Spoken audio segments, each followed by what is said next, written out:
It is the 8th of December, 1941. Yesterday, Japan launched their surprise attack on the U.S. naval base at Pearl Harbor. Now, America must join the Second World War.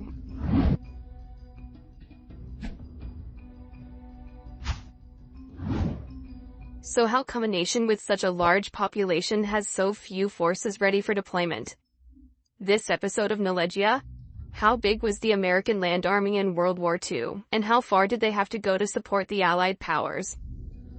The opinion of the American President Delano Roosevelt was generally shifted in favor of the Allies.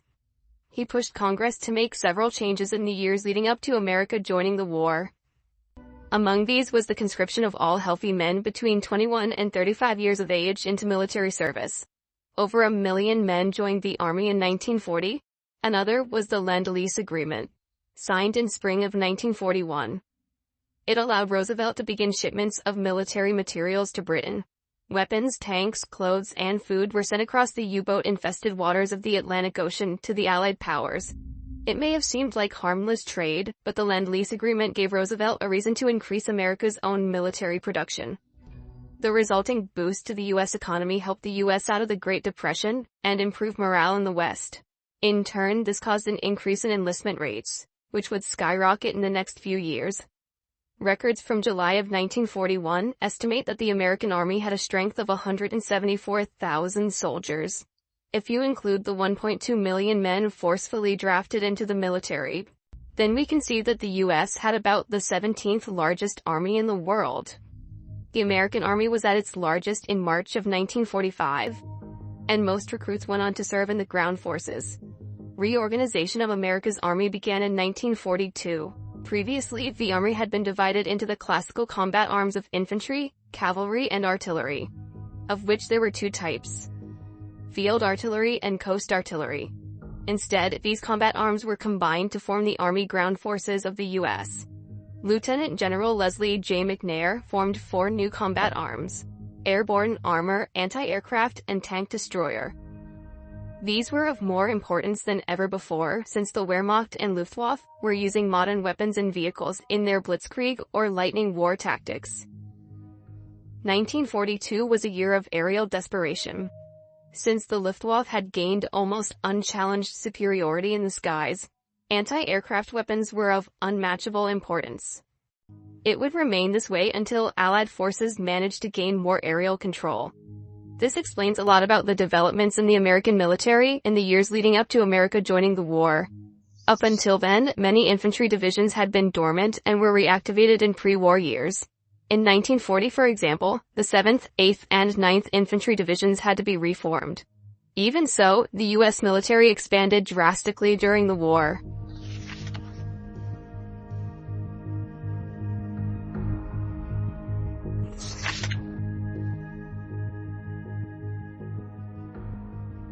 Out of 16 million personnel, 70% of the American military served in these units.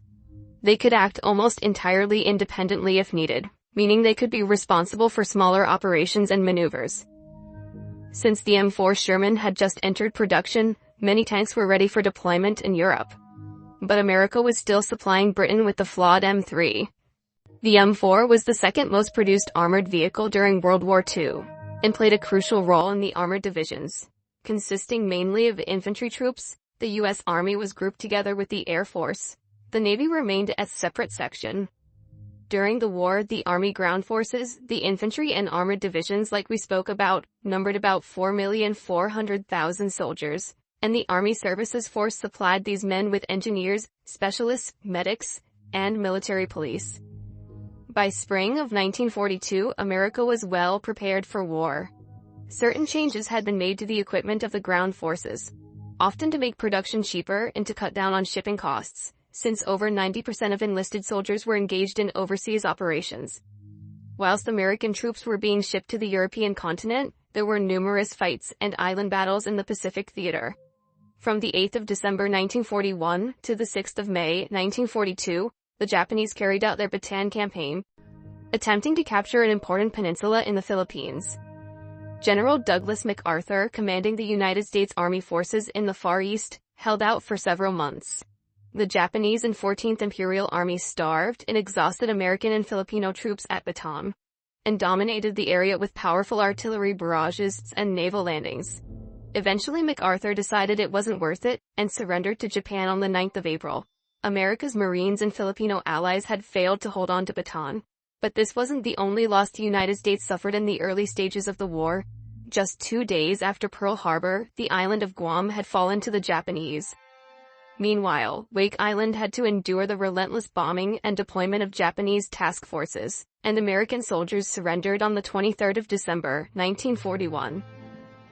Typically, an American soldier would remain in combat until he was injured, at which point, he would be replaced with a healthy, fresh soldier. Unlike the European allies, there was no routine placement for troops, meaning that survivors would remain in service until they were wounded or died. Most of the land combatants in these island battles were Marines, who were trained to fight both on land and at sea. At the time, Japan and America would carry out naval attacks around the islands. So what was happening with the American soldiers in the European theater? In November 1942, transports carrying American and British soldiers entered the Mediterranean Sea and approached North Africa, hailing the start of Operation Torch.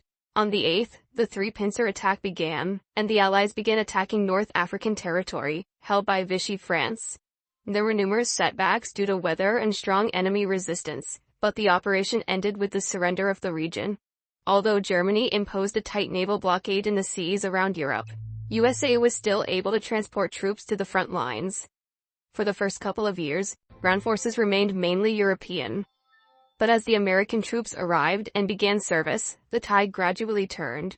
In September of 1943, the Allies launched their invasion of Italy, and the American Fifth Army stepped onto dry land at Salerno on the 9th.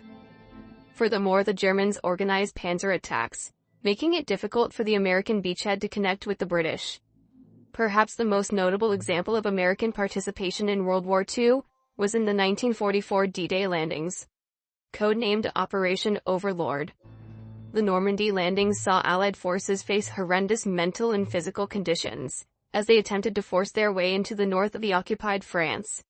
The 2nd, 3rd, 4th, 5th, and 6th Armored Divisions began their service in Normandy on the 6th of June, when they were deployed from amphibious landing crafts. What follows is the diary extract from an American soldier who fought on the beaches of Normandy.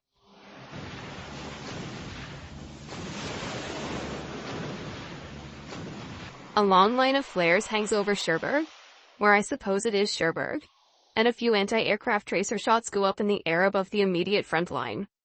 Funny to imagine that the Germans run around their guns. I would like to know what they're thinking. The whole channel between us and Cherbourg is filled with little ships which all quietly and efficiently sail towards France. The British, Canadian, and American fighting forces on the warpath. I heard that our CO has also landed, therefore our infantry must be there by now. God bless them, and good luck to them. I do not believe that I can now write for very long. We can now see the French coast, and very soon we will have to play our part. I must go now and look for the landing markings with my binoculars to ascertain our landing points. So my darling, on we go. I know that you are with me. Come on to Bannerman's. Au revoir. God bless. I love you. Now that American infantry and armored divisions had made it into France, they pressed powerfully forwards and gained ground, forcing the Germans back. Meanwhile, America was preparing their forces to recapture the Pacific Islands they had lost at the start of the war. Guam was recaptured in 1944, and Wake Island surrendered in 1945. The Bataan Peninsula was also attacked by American forces in the battle for the recapture of Bataan, which lasted from the 31st of January to the 21st of February. America ultimately forced Japan to surrender when they dropped their revolutionary new weapon, the atomic bomb, on the cities of Hiroshima and Nagasaki. There were over 300,000 casualties from the Army alone. In the Pacific, just over 111,000 combatants from the United States were killed or missing, and another 253,000 were wounded. According to Pacific War Encyclopedia, 21,580 men were taken as prisoners of war. The U.S. ground forces were crucial to the Allied victory in the Second World War. Thank you so much for watching. Don't forget to subscribe to our channel and hit the bell button to be notified when a video is uploaded. And please tell us in the comments what you would like to see next. We are open to any ideas and we'd love to see your proposals for the next videos.